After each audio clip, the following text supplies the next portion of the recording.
Hello friends, स्वागत है आपका एचसीपी क्लासेस में। और आज मैं आपके लिए बौद्ध धर्म के ऊपर जो बेस क्वेश्चंस हैं वो लेके आया हूँ। इसमें पहला क्वेश्चन देखिए, महात्मा बुद्ध ने अपना पहला उपदेश कहाँ पर दिया था। तो देखिए, इनका पहला ऑप्शन बोध गया, यहाँ इनको ज्ञान प्राप्त हुआ था। लुम्बिनी में इनको जन्म हुआ था इनका। वैशाली का संबंध इनसे नहीं है, वैशाली में इन्होंने हालांकि प्रवचन दिए थे काफ़ी, और वैशाली में जन्म हुआ था महावीर स्वामी का।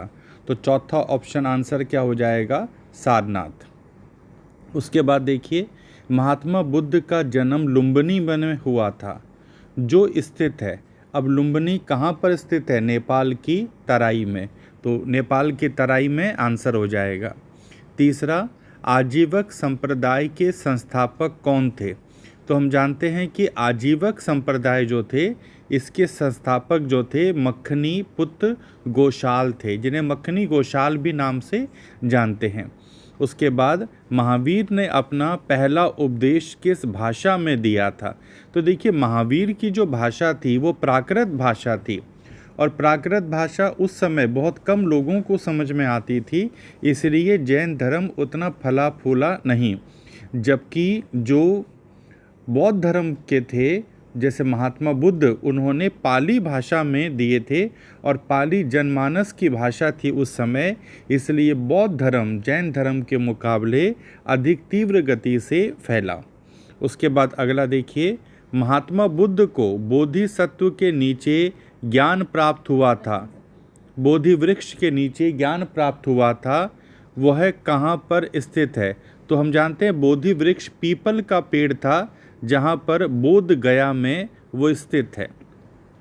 उसके बाद अगला क्वेश्चन देखिए, अगले क्वेश्चन में है कि जैन धर्म के 24वें तीर्थंकर कौन थे?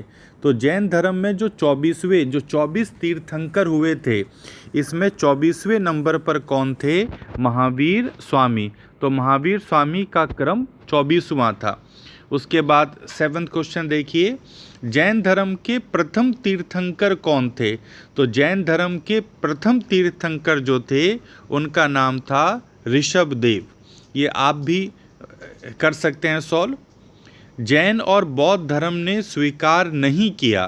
तो देखिए, जैन धर्म और बौद्ध धर्म ने क्या स्वीकार नहीं किया? उन्होंने अवतारवाद को स्वीकार नहीं किया। वर्ण व्यवस्था का, देखिए बहुत ही मेन बात है, स्त्रियों का प्रवेश जैन धर्म बौद्ध धर्म दोनों में था, और हम जानते हैं कि बौद्ध धर्म में स्त्रियों का प्रवेश वैशाली में ही हुआ था आनंद के कहने पर। ये आईएएस में भी क्वेश्चन आया था। अहिंसा जैन धर्म और बौद्ध धर्म दोनों का, अहिंसा जो था ये मेन था, तो ये भी सही है।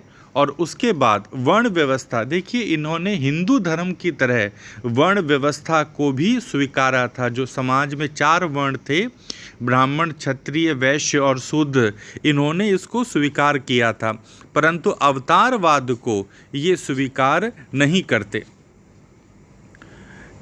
अगला क्वेश्चन है, इसमें से कौन सा शासक जैन था?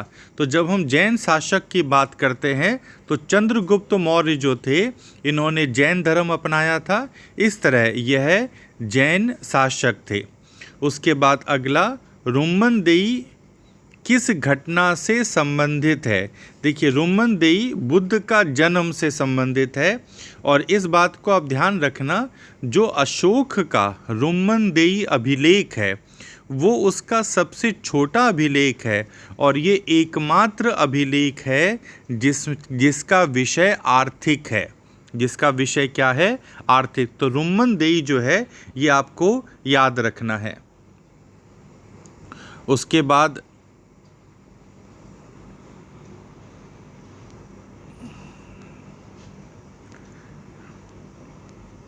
अगला देखिए, सुत्त साहित्य किस धर्म के हैं? तो जब हम कहते हैं सुत्त साहित्य किस धर्म के हैं, तो सुत्त पिटक, विनय पिटक हम जानते हैं, तो ये बौद्ध धर्म से इनका संबंध किससे है? बौद्ध धर्म से इनका संबंध है। उसके बाद इसमें से कौन सा जैन संत था? तो जब हम जैन संत की बात करते हैं तो यहाँ पर ऑप्शन कौन है? आनंद। आनंद जो थे वो जैन संत नहीं थे। दूसरे भद्रबाहु, जीवक और नागार्जुन। तो 12वें का आंसर हो जाएगा बी, भद्रबाहु जो थे वो एक जैन संत थे। उसके बाद 13 क्वेश्चन देखिए, पहली बौद्ध संगीति कहाँ पर हुई थी? तो पहली बौद्ध संगीति जो हुई थी वो राजगृह में हुई थी, सप्तवर्णी गुफा में। तो जानते हैं सप्तवर्णी गुफा में जो ये बौद्ध संगीति हुई थी पहली वाली। उसके बाद पूछा तीसरी बौद्ध संगीति किसके समय हुई? तो तीसरी बौद्ध संगीति जो हुई ये किसके समय हुई? अशोक के समय।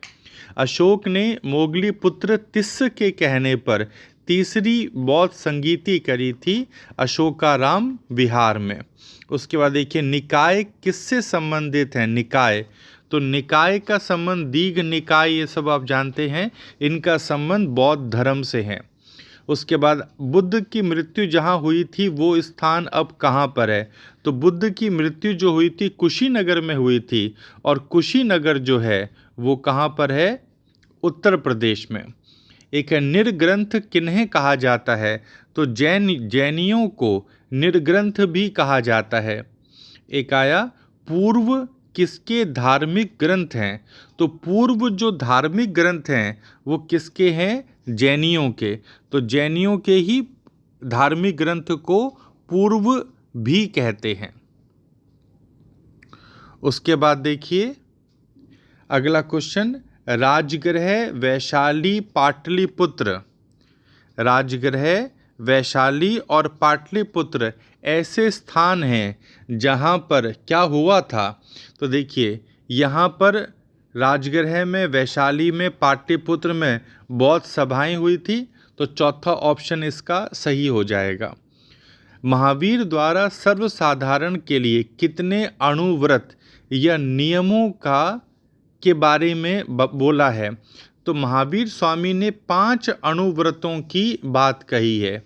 ठीक, जो सत्य, अहिंसा, अस्तेय, अपरिग्रह और 5वां ब्रह्मचार्य की बात कही है इन्होंने। प्रथम जैन धर्म कहाँ पर आयोजित किया गया था? तो प्रथम जैन धर्म जो है पाटलिपुत्र में, और जो दूसरा जैन धर्म का हुआ था वो वल्लभी में हुआ था। तो पहला पाटलिपुत्र और दूसरा वल्लभी में। उसके बाद देखिए बौद्ध धर्म की सबसे प्रमुख विशेषता, इसके प्रचार में सहायता प्रदान की। तो इन्होंने जो सहायता प्रदान करी वो लोक भाषा का प्रयोग, जैसे मैंने बोला इन्होंने लोक भाषा का प्रयोग किया। जो पाली उस समय लोक भाषा के रूप में यूज था। उसके बाद है त्रिपिटक क्या थे? तो त्रिपिटक जो थे ये धर्म ग्रंथ थे। धर्म ग्रंथ किसके? बौद्ध धर्म के। सुत्त पिटक जिसमें बौद्ध धर्म के उपदेश, बुद्ध के उपदेश थे, विनय पिटक और अभिधम्म पिटक। तो अगला क्वेश्चन है चतुर्थ बौद्ध संगीति में बौद्ध धर्म के इतिहास में नए युग का सूत्रपात हुआ। तो चौथी बौद्ध संगीति में क्या हुआ? हीनयान और महायान, ये 2 अलग अलग संप्रदायों में बौद्ध धर्म बढ़ गया। तो इसका आंसर हो जाएगा महायान का उदय। निम्नलिखित में से कौन बुद्ध के समकालीन नहीं थे? तो अगर हम कहें बुद्ध के समकालीन नहीं थे तो महावीर स्वामी जो थे ये बुद्ध के समकालीन थे। ये जो मोगली पुत्र तिस्सा है ये तो अशोक के समकालीन थे। तो अशोक ने तो तीसरी बौद्ध संगीति कराई थी। तो आंसर हो जाएगा डी। इसमें से कौन सा बुद्ध का मौलिक नाम था? तो बुद्ध को बचपन में सिद्धार्थ के नाम से जानते थे। उनकी माता प्रजापति गौतमी ने उनका लालन पालन किया था, इसीलिए गौतम बुद्ध भी कहते थे, गौतम। और ज्ञान प्राप्त होने के बाद उन्होंने तथागत या बुद्ध कहलाए। ठीक, और उनका एक, क्योंकि शाक्य वंश के थे इसलिए एक नाम शाक्य मुनि भी कहा जाता है। प्रथम बौद्ध संगीति किसकी अध्यक्षता में हुई? तो ये पहली बौद्ध संगीति जो है ये महाकश्यप के कहने पर या अध्यक्षता पर हुई थी। तो अगर ये वीडियो आपको पसंद लगे तो लाइक, शेयर और सब्सक्राइब जरूर करें। Thank you.